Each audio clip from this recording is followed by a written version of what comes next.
మిత్రులారా, ఈనాడు మీ అభిమాన నాయకురాలు మా ఇంటి ఆడపడుచు ధనసరి అనసూయ సీతక్క గారి నేతృత్వంలో ములుగు జిల్లా ఏర్పాటు ప్రక్రియనే కాదు, ఆ జిల్లా కలెక్టరేట్ కార్యాలయ ప్రారంభోత్సవ కార్యక్రమానికి నాతో పాటు ముఖ్య అతిథులుగా జిల్లా ఇన్ఛార్జ్ మంత్రివర్యులు పొంగులేటి శ్రీనివాసరెడ్డి గారిని, శాసనమండలి సభ్యులు పిసిసి అధ్యక్షులు మిత్రులు మహేష్ కుమార్ గౌడ్ గారిని, మరో సహచర మంత్రివర్గ సభ్యులు అడ్లూరి లక్ష్మణ్ గారిని, స్థానిక పార్లమెంట్ సభ్యులు బలరాం నాయక్ గారిని, శాసనసభ విప్ డాక్టర్ రామచందర్ నాయక్ గారిని, మందుల శామ్యుల్ గారిని, రాజ్యసభ సభ్యులు సోదరులు వేం నరేందర్ రెడ్డి గారిని, ఇతర ముఖ్యమైన నాయకులను, జిల్లా కలెక్టరు అదేవిధంగా వారి సిబ్బంది, జిల్లా ఎస్పీ గారు వారి పోలీసు సిబ్బందితో పాటు ప్రాణ సమానులైన ములుగు జిల్లా మా సోదరులందరూ ఇక్కడికి వేలాదిగా తరలి వచ్చి ఈరోజు ఈ కార్యక్రమంలో పాల్గొన్నందుకు మీ అందరికీ మనస్ఫూర్తిగా ధన్యవాదాలు, కృతజ్ఞతలు తెలియజేస్తున్న మిత్రులారా, ఆనాడు పిసిసి అధ్యక్షుడిగా పాదయాత్ర మొదలు పెట్టాలి, ప్రజల సమస్యలు తెలుసుకోవాలి, సమస్యల్లో ఉన్న ప్రజలకు ఒక భరోసా విశ్వాసాన్ని కల్పించాలి, ఇందిరమ్మ రాజ్యం వస్తుంది, దళితులు గిరిజనులు ఆదివాసీలకు మేలు జరుగుతుంది అని పాదయాత్ర మొదలు పెట్టాలని ఆనాడు పార్టీ నిర్ణయించింది. వివిధ ప్రాంతాల ప్రతిపాదనలు వచ్చినాయి. తూర్పున ఆదిలాబాదు భద్రాచలం కానీ, లేకపోతే నా సొంత జిల్లా అలంపూర్ అచ్చంపేట కానీ వివిధ ప్రాంతాల నుంచి పాదయాత్ర మొదలు పెట్టాలని ఎంతోమంది అభిమానంతో సూచన చేసినా మేమందరం నిర్ణయించుకొని వేం నరేందర్ రెడ్డి గారు ఇతర నాయకులు అందరం కూర్చొని సమాలోచన చేసి మన ఇంటి ఆడబడుచైన సీతక్క ములుగు సమ్మక్క సారలమ్మ ఆశీర్వాదం తీసుకొని ఈ ప్రాంతం నుంచి పాదయాత్ర మొదలు పెడితే ఇక మనకు తిరుగు ఉండదు, తప్పకుండా పేదల రాజ్యం వస్తుందని ఆనాడు పెద్దలు సూచించడంతో ఈ జిల్లా ఈ ప్రాంతంలోనే పోరాటానికి పౌరుషానికి మారు పేరైన సమ్మక్క సారలమ్మను దర్శించుకొని అక్కడి నుంచే మొట్టమొదటి అడుగు పాదయాత్రని ఇక్కడి నుంచే మొదలు పెట్టడం జరిగింది. ఇక అక్కడి నుంచి వెనుదిరిగి చూడలేదు. రాష్ట్రం నలుమూలలా ప్రజల దగ్గరికి వెళ్ళినాం, ప్రతి గూడానికి ప్రతి గుండెకు చేరినాం, ప్రతి తలుపు తట్టినాం, ప్రతి పేదవాడిని కలిసినాం, వాళ్ళ సమస్యలు తెలుసుకున్నాం, వాళ్ళ సమస్యలకు పరిష్కారం ఇస్తామనే ఒక భరోసాను కల్పించినాం. ఆ భరోసాతో ఈనాడు తెలంగాణ రాష్ట్రంలో 4 కోట్ల మంది ప్రజలు ఆశీర్వదించి ప్రజాపాలన ఇందిరమ్మ పరిపాలనను ఈనాడు తెలంగాణ రాష్ట్రంలో ఏర్పాటు చేయడం జరిగింది. ఈ సందర్భంగా ఒక అంశాన్ని మీకు గుర్తు చేయదలుచుకున్నా. ఆనాడు సమ్మక్క సారలమ్మ మీ సమస్యల మీద కొట్లాడినరు. ఈ దండకారణ్యం ఈ అడవి ప్రాంతంలో అన్నలు మీ సమస్యల మీద కొట్లాడినరు. ఈనాడు మా అక్క మీకు నాయకురాలై మీ సమస్యల్ని పరిష్కరించే నాయకురాలుగా సీతక్క ఈరోజు ఆ అడవుల్లో నుంచే వచ్చి ఈరోజు రాష్ట్ర ప్రభుత్వంలో మంత్రిగా బాధ్యతలు చేపట్టి ఒకటొక్కటిగా మీ సమస్యల్ని పరిష్కరించుకుంటూ ముందుకు పోతున్నది. కోట్లాది మంది దక్షిణ కుంభమేళ స్థాయిలో సమ్మక్క సారలమ్మ జాతర నిర్వహించుకుంటుంటే ఒక అనాథ దేవాలయంగా, లేకపోతే అడవి దేవాలయంగా, ప్రకృతి వనాలతో ఉన్న దేవాలయ దేవతలని ఆనాటి ప్రభుత్వాలు తెలంగాణ రాష్ట్రంలో నిర్లక్ష్యం చేసినాయి. అందుకే ఆనాడు పాదయాత్ర సందర్భంగా ప్రభుత్వం వచ్చిన తర్వాత ప్రపంచాన్ని ఆకర్షించే విధంగా సమ్మక్క సారలమ్మ దేవాలయాన్ని, ప్రకృతి దేవాలయాన్ని, వన దేవతలను పూజించుకునే విధంగా ఏర్పాటు చేస్తామన్నాం. ఈనాడు నాకు సంపూర్ణమైన విశ్వాసం, నమ్మకం కలిగింది. ఈరోజు పర్యటన ద్వారా మా మిత్రుడు పొంగులేటి శ్రీనివాసరెడ్డి గారు, సీతక్క అహర్నిశలు కృషి చేసి మా అట్లూరి లక్ష్మణ్ గారి సహకారంతో అద్భుతమైన దేవాలయాన్ని, ఒక రామప్ప దేవాలయం, ఒక 1000 స్తంభాల గుడితో పోటీ పడే విధంగా ఈనాడు సమ్మక్క సారలమ్మ దేవాలయాన్ని పూర్తి చేసుకున్నారు. మనస్ఫూర్తిగా వారికి నేను అభినందనలు తెలియజేస్తున్నా. మిత్రులారా, ఈరోజు ఈ ప్రభుత్వంలో మీరు చూడండి, రైతుల విషయంలో కావచ్చు, మాడపడుచుల విషయంలో కావచ్చు, నిరుద్యోగ విద్యార్థుల నిరుద్యోగ యువకులు విద్యార్థుల విషయంలో కావచ్చు, ఈ ప్రభుత్వం ఒక పక్కా ప్రణాళికతో ముందుకు వెళ్తుంది. ఈ ప్రాంతాలను అభివృద్ధి చేయాలని, మీకు నీళ్లు గోదావరి పక్కన పోతున్న ములుగు ప్రాంతానికి నీళ్లు లేవంటే సాగునీటి ప్రాజెక్టుల నిధులు ఇవ్వడమే కాకుండా కేవలం జీవోలలో కలెక్టరేట్ ప్రకటించి కార్యాలయాన్ని నిర్మించకపోతే ఈనాడు ఒక అద్భుతమైన కార్యాలయాన్ని ఇక్కడ నిర్మించుకున్నాం. మా సీతకి ఇంతకుముందే నాకు విజ్ఞప్తి చేసింది, ఈ పక్కనే ఎస్పీ కార్యాలయాన్ని, అదేవిధంగా కోర్టు భవనాలను కూడా నిర్మించుకోవాలని. 100% ఈ కార్యక్రమాలన్నిటిని కూడా తొందరలోనే చేపడతామని చెప్పి ఈరోజు నేను మీకు చెప్పదలుచుకున్నా. అదేవిధంగా మిత్రులు శ్రీనివాసరెడ్డి గారు, మా సీతక్క ఏదో దేవాలయం మల్లూరు నరసింహస్వామి దేవాలయానికి కూడా మీరు నిధులు మంజూరు చేయాలన్నారు. తప్పకుండా మల్లూరు దేవాలయానికి తొందరలోనే నిధులు మంజూరు చేస్తా.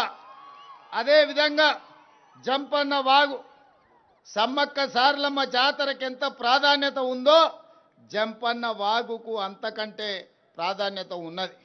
ఈనాడు జంపన్న వాగులో చెక్ డ్యాములు కానీ, లేకపోతే ఇక్కడ ఘాట్లు కట్టడం ద్వారా స్నానాలకు భక్తులకు ఏర్పాటు చేయాల్సిన అవసరం ఉన్నది.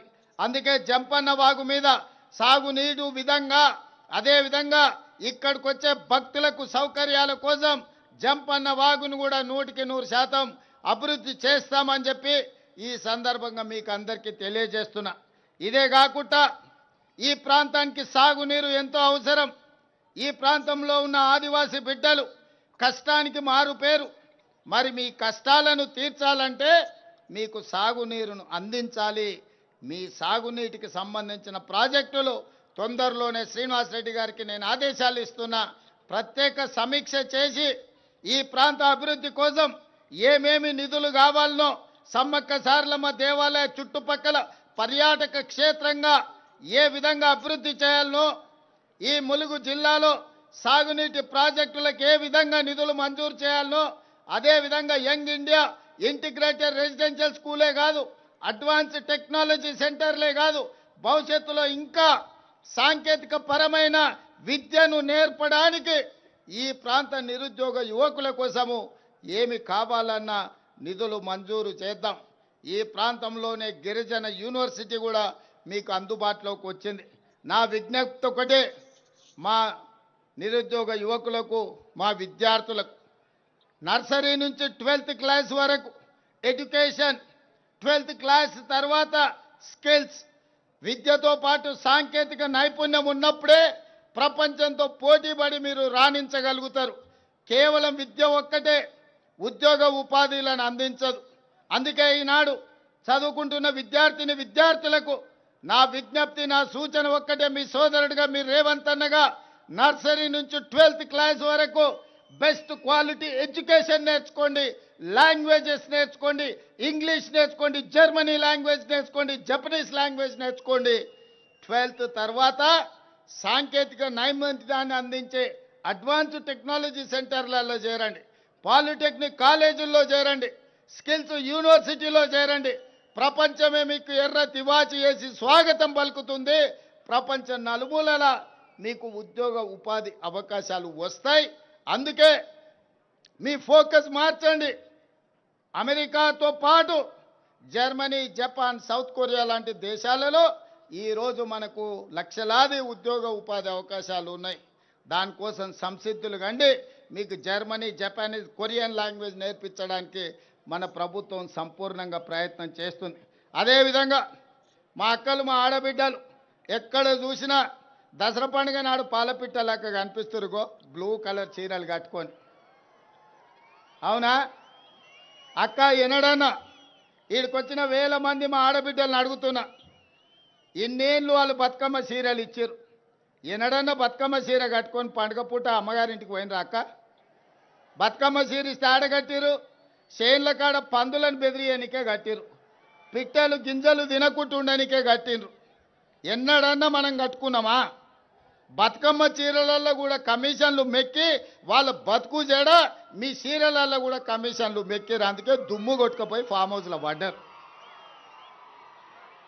అందుకే ఇవాళ మా ఆడబిడ్డలకు, మా పుట్టింటి ఆడబిడ్డలకు పండుగ నాడు పెట్టే చీర సారె అని చెప్పి సమ్మక్క సారలమ్మ బిడ్డలకు సారె పేరు మీద చీర పెడితే వేలాది మంది ఇవాళ మా ఆడబిడ్డలు నన్ను ఆశీర్వదించడానికి, మా తమ్ముడు వచ్చిండు, మా అన్న వచ్చిండు, మా రేవంత్ అన్న వచ్చిండు అని చెప్పి వేలాది మంది మీరు ఆశీర్వదించడానికి ఇక్కడికి వచ్చారు.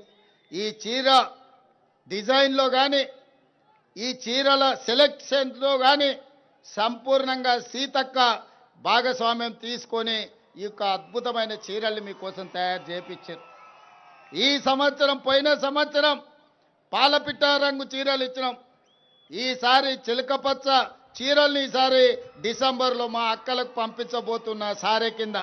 మళ్ళసారి నేను వచ్చినప్పుడు మీరు ఆ చీర కట్టుకొని నాకు వస్తే కడుపు నిండా సంతోషం అవుతుంది. మా ఆడబిడ్డలందరూ కూడా నన్ను ఆశీర్వదించడానికి వచ్చిండ్రు. మీరు అండగా నిలబడండి, మీ సమస్యలన్నిటిని పరిష్కరిస్తా. ఒక పక్కన రక్తం పంచుకొని పుట్టకపోయినా మా సీతక్కను ఇంటి ఆడబిడ్డ కింద నేను చూస్తున్నా. ఇంకో పక్కన ఇంకొకడు ఉన్నాడు, రక్తం పంచుకొని తొడబుట్టిన ఆడబిడ్డను కూడా ఆస్తిలో భాగం ఇవ్వాల్సి వస్తుందని ఇంట్లోకెళ్ళి బయటికి మెడలు పట్టి దొబ్బిండు. ఇంత దుర్మార్గం ఉన్నది. సొంత చెల్లెలకే న్యాయం చేయలేనోడు తెలంగాణ రాష్ట్రంలో 2 కోట్ల మంది ఆడబిడ్డలకు న్యాయం చేస్తాడా? కన్న కొడుకు దుర్మార్గంగా వ్యవహరిస్తుంటే దౌడ మీదంగా పెట్టి కొట్టాల్సిన తండ్రి ఫామ్ హౌస్లో బోర్లో వండుకున్నాడు. కొడుకు తప్పుడోడైతే సరిదిద్దాల్సింది తండ్రి కాదా? ఇవాళ సొంత బిడ్డని ఇంట్లోకెళ్ళి బయటకు వెళ్ళగొడుతుంటే కొడుకు, తండ్రి మౌనంగా ఉన్నాడంటే ఆ నేరంలో తండ్రికి కూడా సగం భాగం ఉన్నట్టే. అట్లాంటి తండ్రి కొడుకులు మన రాష్ట్రానికి దాపురించిండ్రు. వీళ్ళే ఈ తెలంగాణ రాష్ట్రానికి శనీశ్వరులు, తెలంగాణ రాష్ట్రాన్ని పట్టి పీడిస్తారు. అతనికంటే గనుడు ఆచంట మల్లన్న అన్నారు. తండ్రి కొడుకులు ఇంట్లో ఉంటే ఆ మేనల్లుడేమో రాష్ట్రంలో కరువు రావాలి, వర్షాలు కురవద్దు, ప్రజలు చావాలి అని తమిళనాడు, కర్ణాటక రాష్ట్రాలలో పోయి అఘోర పూజలు, క్షుద్ర పూజలు, చేతబడి పూజలు చేస్తున్నాడు.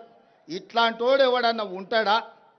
అధికారం పోతే ప్రజల సావు కోరుకుంటాడా ఎవడన్నా? ఇంత సన్నాసులు ఈరోజు రాష్ట్రంలో ప్రతిపక్షంలో ఉన్నారు. కాబట్టి వాళ్ళు ఎన్ని పూజలు చేసినా, ఎన్ని క్షుద్ర పూజలు చేసినా, అఘోరరావు గారు అఘోర పూజలు చేసినా దేవుడు మన వైపు ఉన్నాడు. ఎందుకంటే మన ప్రయత్నానికి దైవ సంకల్పం కూడా తోడైంది. కాబట్టి ఎలినినో సందర్భంలో కూడా ఎల్లంపల్లి ప్రాజెక్టు నిండింది. ఇవాళ ఈ ప్రాంత వానలు పడ్డే హెలికాప్టర్లు వస్తుంటే సీనాన్ని అడిగిన, మొత్తం ఎక్కడ చూసినా పొలాలలో, చెరువులలో నీళ్లు కనిపించినాయి. నాకు సంతోషమైంది, దేవుడు మన వైపు ఉన్నాడని. ఇవాళ దేవుడు కూడా మన దిక్కే ఉన్నారు. మీరందరూ కూడా సోదరులు, మా సోదరిమణులు నాతోనే ఉన్నారు. మంచి పరిపాలనను అందించుకుందాం, పాడి పంటలు పండించుకుందాం, తెలంగాణ రాష్ట్రాన్ని సుభిక్షంగా పరిపాలన చేసుకుందాం, మన రాష్ట్రాన్ని మనమే బాగు చేసుకొని మన రాష్ట్రాన్ని మనమే అభివృద్ధి పదం వైపు నడిపించుకుందామని తెలియజేస్తూ మీ అందరి దగ్గర సెలవు తీసుకుంటున్నా. పరకాలలో కూడా మీటింగ్ ఉన్నది, అక్కడ మిగతా విషయాలంతా మళ్ళీ మాట్లాడతాం. మా యువకులను అందరిని కూడా అక్కడికి రమ్మని చెప్తూ మీ అందరి దగ్గర సెలవు తీసుకుంటున్నా.